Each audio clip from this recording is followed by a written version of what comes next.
Graphics are a very important part of technology.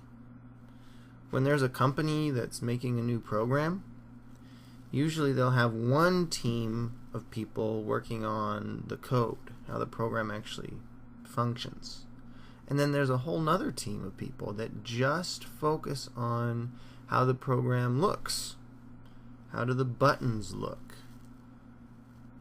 How do the characters look if it's a game? And they just spend all their time making the pictures. So I think what we're going to do for our first assignment is you are going to make your own flag. You know, every country has a flag. That's part of its identity. Most organizations have a flag. If you're in a club or an organization, you have a flag. That's part of your identity. So today you're going to make a flag for yourself. Here's an example of a flag. This is the Swedish flag. It's just a blue square with a yellow cross. Here's another example of a flag. It's a blue rectangle. Sorry, it's not a square because the sides aren't even, right? It's a blue rectangle with a circle of stars on it.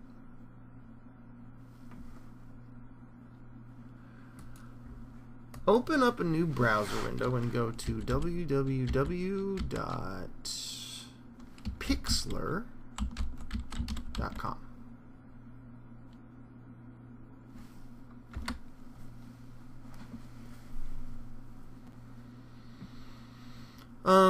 I'm sure you've heard of Photoshop. Whenever we talk about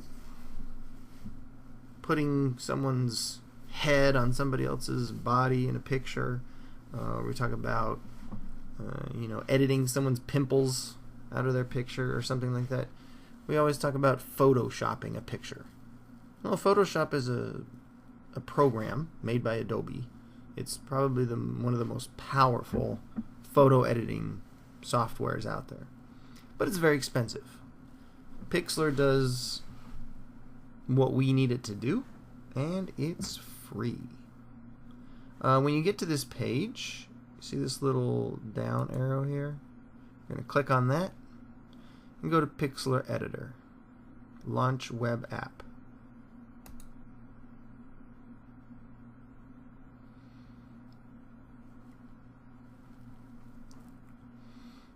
Today we're going to create a new image, although you could also open an image from your computer. So if you had a photo that you wanted to retouch, you could open that image from your computer.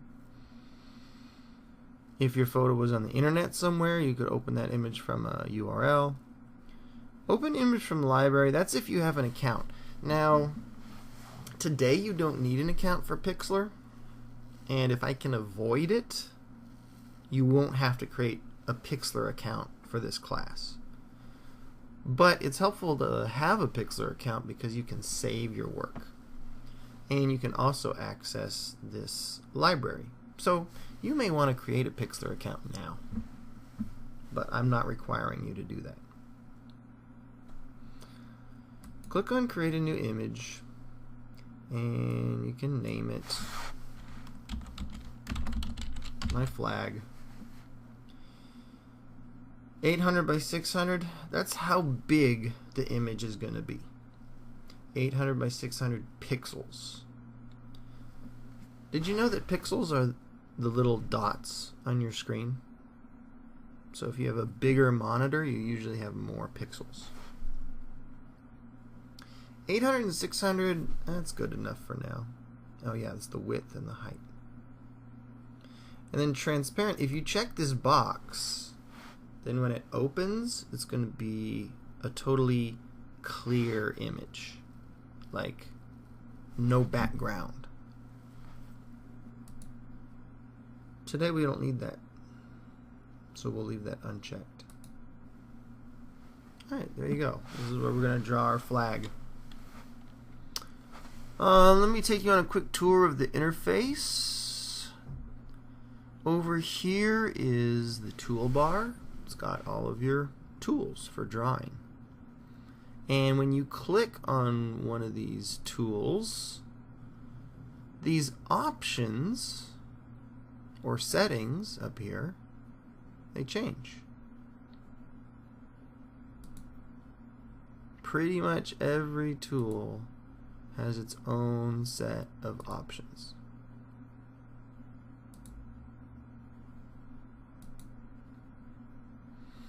And what I want to do right now is I want to make a square for my flag. And there's two ways to do this. You could click on the drawing tool and then make sure that rectangle is selected. And then draw your rectangle.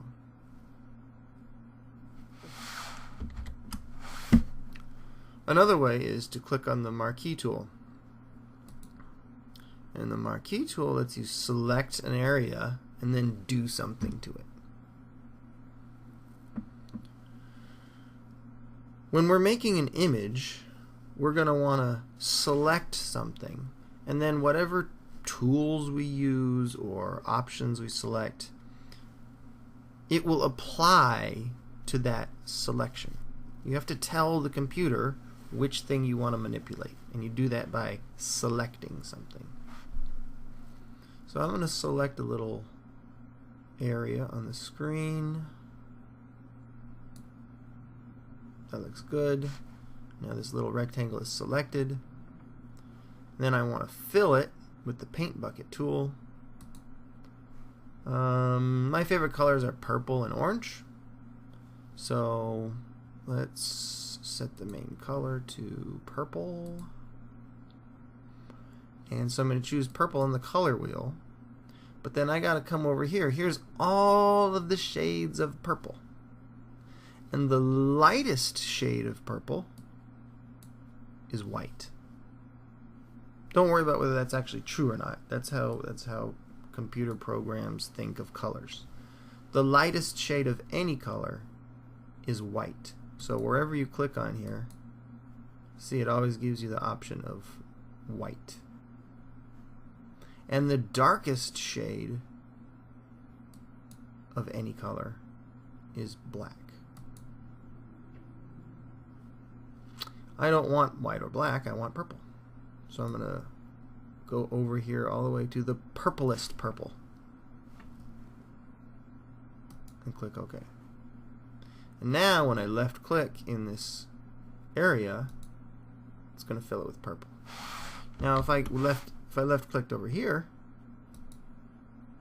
oh, it's not doing anything because this area is not selected.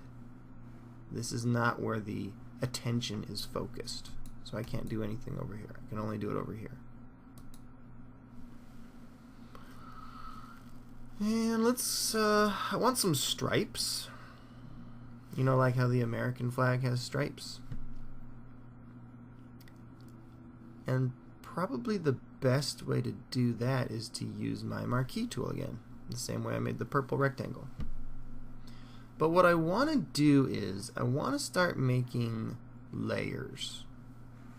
And over here you have your layers window. And this is a way to keep things separate.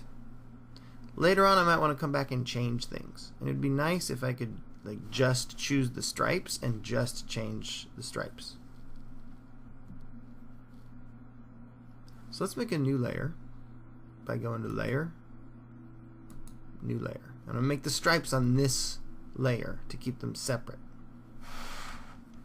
I'm going to come up here to Edit and deselect all because I don't want this selected anymore. So choose Marquee. And I wish there was a more exact way of doing this. I'm just going to choose, just going to eyeball it here. That looks about right. And then I'm going to choose orange. Make sure the orangest orange is selected, or you can select a less orangey orange if you want.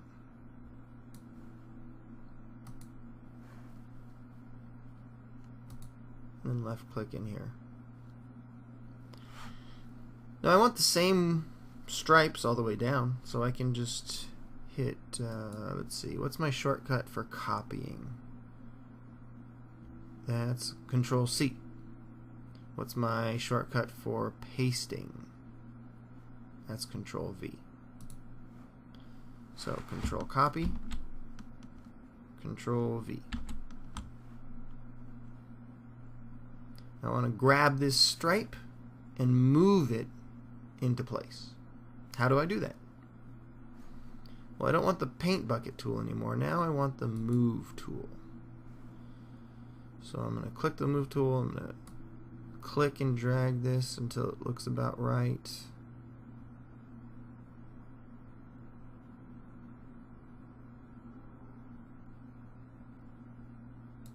That looks about right.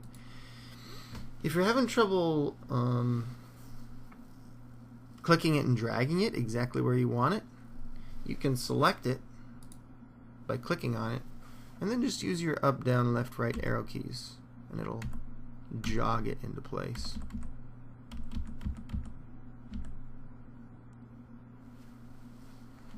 And let's put in a few more stripes.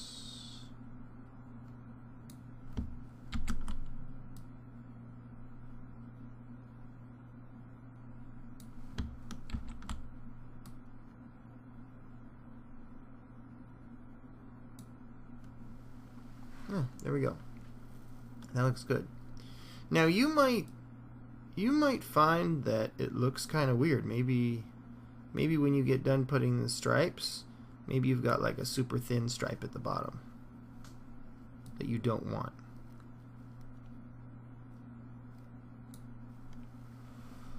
Or maybe you have a super fat stripe. It's just, it doesn't look right.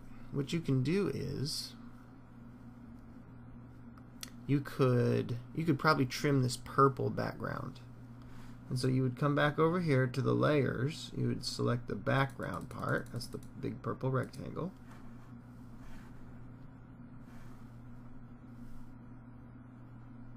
And then you could take the marquee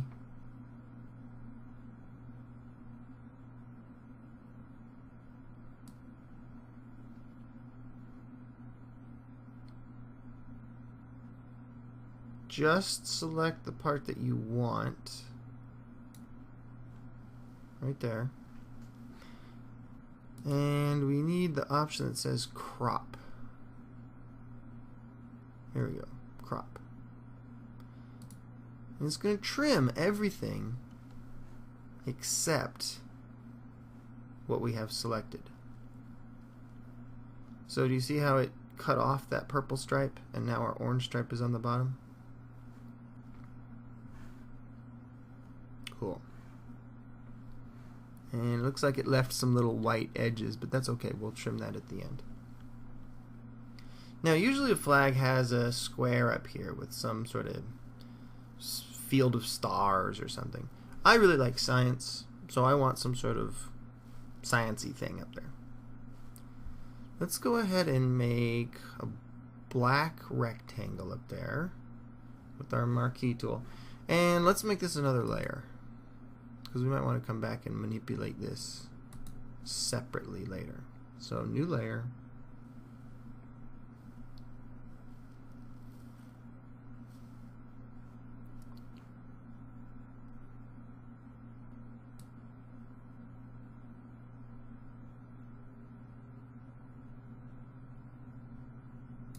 That looks about right. And I want this to be black. And boom. Uh-oh. What happened there? How come the stripes didn't get painted black? Well, that's because when I created the new layer, I accidentally created it underneath the orange stripes. The order of the layers is very important. The layers that are at the top of your list are going to be on top of all of the other layers. So we should be able to move that just by clicking and holding on it and dragging it. Well, maybe I'm wrong about that.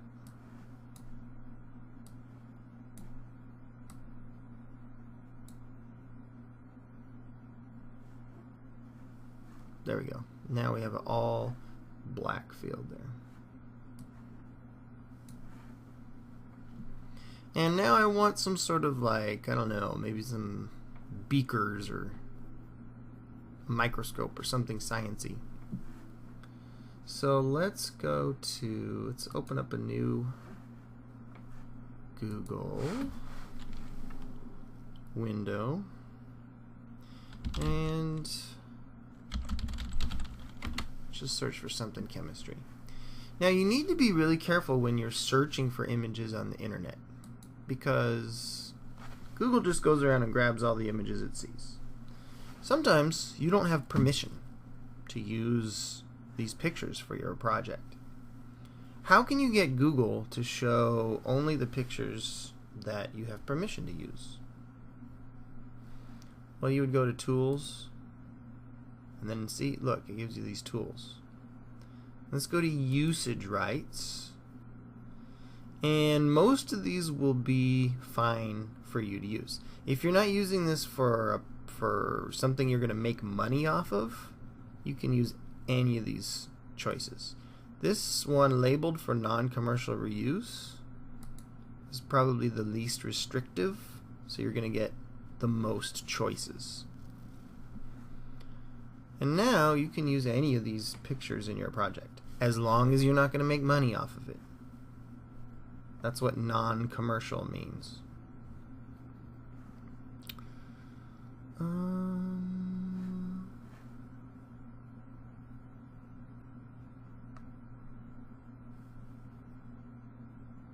Let's use this picture of this atom right here. So click on this. I'm going to visit the website that this image came from. I'm going to right click on this, save image as, and whatever name it tells you to save. You want to name it something that you can find it again. So let's just call it atom. And click save. Then go back to Pixlr. And I don't know if this is necessary or not, but I'm going to deselect all. File, open image, atom. You can double click, or you can just single click and then click open. And there's my atom picture. Now how do I get that atom picture onto my flag? We want to select everything, select all, and then Control C for copy. Come back over here, layer, new layer, Control V. Whoa.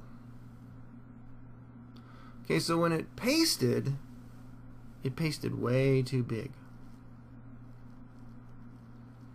We need to make it smaller. We need to make our atom picture smaller. And the way to do that is to come up here to Edit and come down to Free Transform. And that should give us a box with handles so that we can grab it and make it smaller. And then move your cursor down here in this part of the rectangle. And then use the handles to make it look good. And what I want you to do, one of your requirements of your assignment today, is I want your name on your flag. So I'm going to make this a little smaller than I maybe would otherwise, so that there's room for my name.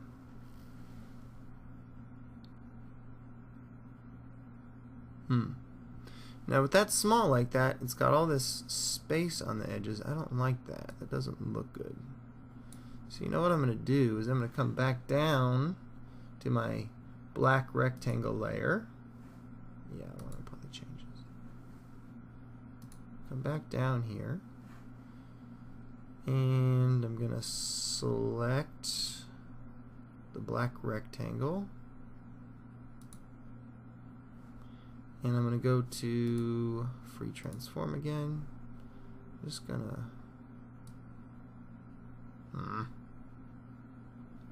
That's not really what I want. What happens if I move this? I'm going to do a little experiment here. If I move that right there and then do this. Haha.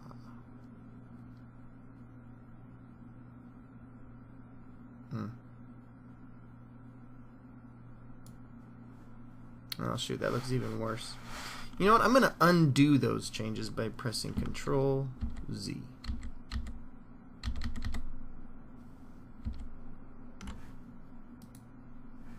Apply changes.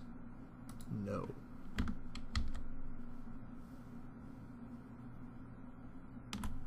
Oh shoot, now it undid all the changes. Okay, let's redo those changes. Alright. Well, I'm not real happy with this, but that's okay, we're learning. Oops, I got the wrong layer selected. Let's select the right layer.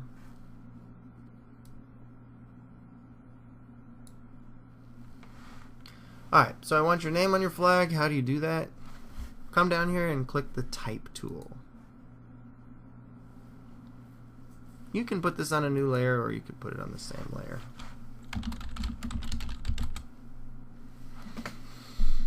Uh-oh, why is this nothing showing up down here? Well, it's because our text color is black. So let's change that color to... I don't know, maybe blue. Now be careful, because remember, the darkest shade of blue is black. I want this to be the bluest shade of blue.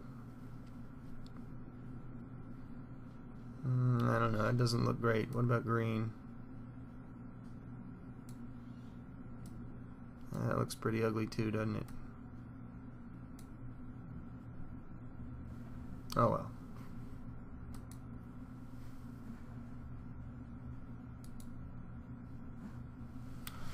Okay, there we go. We're pretty much done. If you're done, you've got everything the way you like it.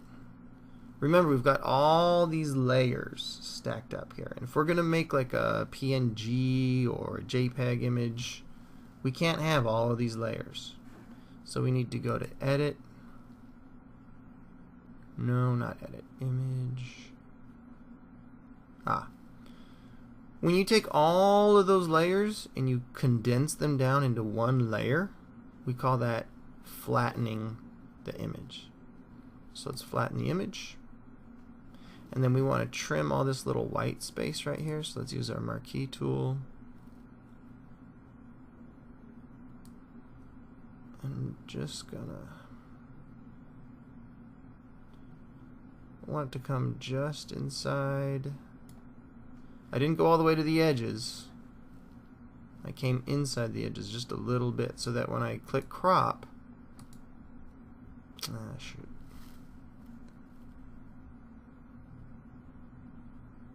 And I could even start way out here and I could do this. Just want to try and get rid of that white stripe there. There we go. And there you go. There's my flag. Let's go ahead and save that.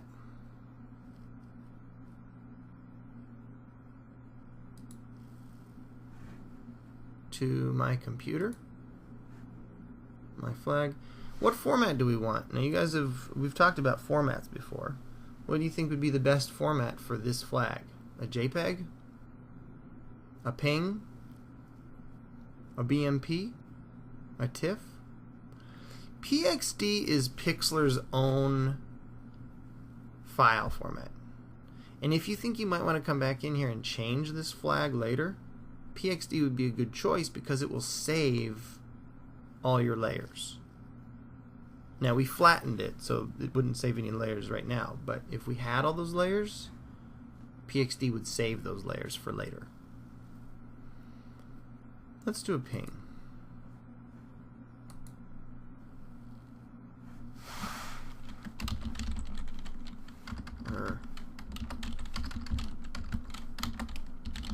Remember, there's other students in our class, so if everybody names their flag my flag, it's going to get very confusing. So make sure your name's in your file name and click Save. And there you go. Follow the instructions for submitting your work.